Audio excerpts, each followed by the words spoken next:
My name is Lauren Winarski, and I am the Senior Brand and Licensing Manager here at Funko. So I am not a collector in the true sense of the word, or like so many of our amazing fans. I'm definitely not a completionist, but I do have my own collections, be it my Yadro or my Funko collection here, and it is very curated.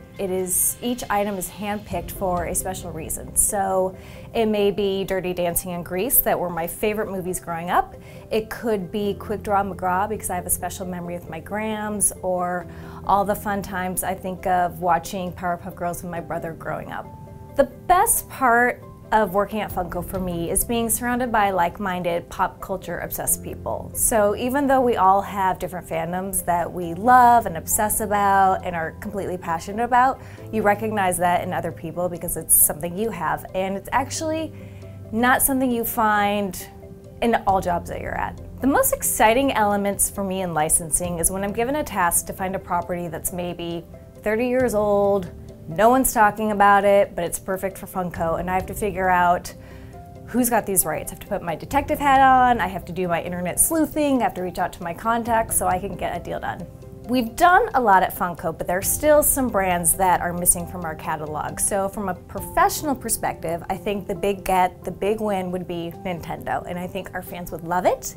And it is not for lack of trying. We will just keep knocking on that door until they're ready to open. And then personally, Garth Brooks is my man. I would love to have a Garth Brooks pop figure.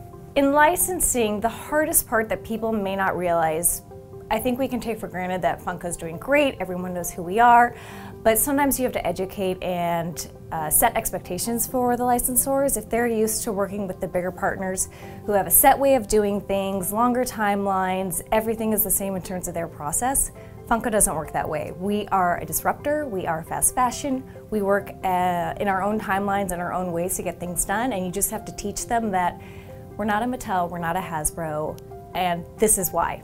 We have our fingers in so many pies when it comes to brands, but through the years, there have been some obvious big ones. Like I think Fortnite is one that everyone's ecstatic to get. We had to really put our best foot forward and get them to trust us. But the bigger challenges are those that they said a no initially, and we just keep knocking, we just keep coming, saying here's the new stuff we're doing, let us show you the new things, let us show you the new ideas we have, and for me, that was James Bond. As we get new brands, there's a misconception that we're licensing specific characters, but actually we get the brand as a whole, and the creative team and the licensors will decide which characters we do.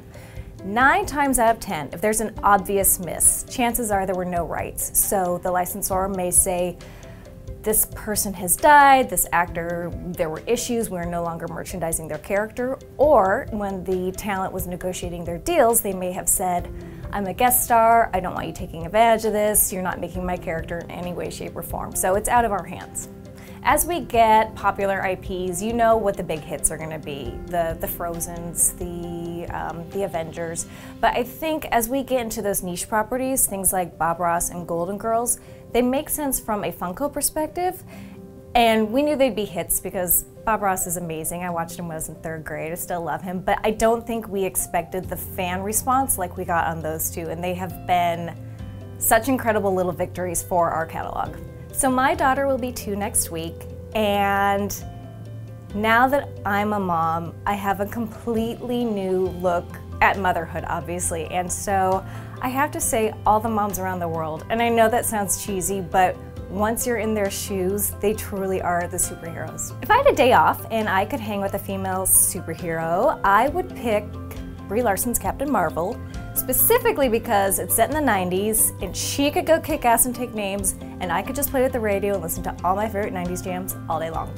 I've been privileged to primarily report to women, to work closely with women throughout my entire career, and as I look at powerhouses in our industry, Pam Lifford, Pam Kaufman, Gay Dean, or the Women in Toys Alliance, there's an incredible sisterhood that this industry provides for us. If I could give one message to the fans, it would be patient. Because I see so many times, why aren't you doing this? Why aren't you doing that? And there's so many off the top of my head I could tell you, they're coming, just wait. And or, there may be a reason we're not. So I hear a lot of people talk about Nintendo, and I mention that one again because it's such an obvious one that we're missing.